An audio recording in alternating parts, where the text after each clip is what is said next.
Mən nəyin şahidi oldum, onu sizə bildirmək istəyirəm ki, mən gəzmədiyim lor qalmadı. Bakıda lorların hamısına getmişəm. Daji Naxçıvana düşəndə Naxçıvanda lorların hamısına getmişəm.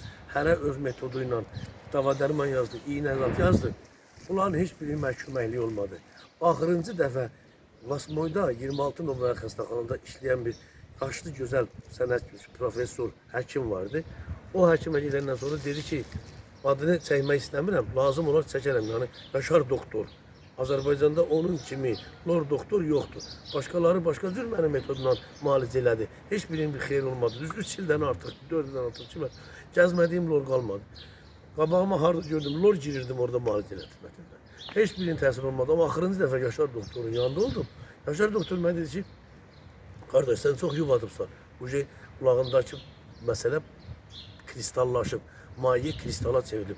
Mümkün deyil. Sən kim desə ki, gəl əməliyyat elətdirim, əməliyyatla yola gedən bir şey deyildi. Amma sizi tanıyandan sonra doktor, Rafik doktor, sizi tanıyandan sonra, siz mənə bu dərmanı verəndən sonra Allahıma and olsun, 3-cü gün idi mən bunu qəbul eləyəndə birdən üstdən nəsə açıldı.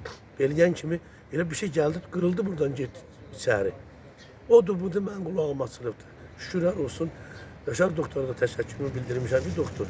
Əməliyyata getmədim, amma Rafik doktorun təbavət usulü ilə mənə verdiyi dava-dərman 3-cü gün mənə təsir elədi.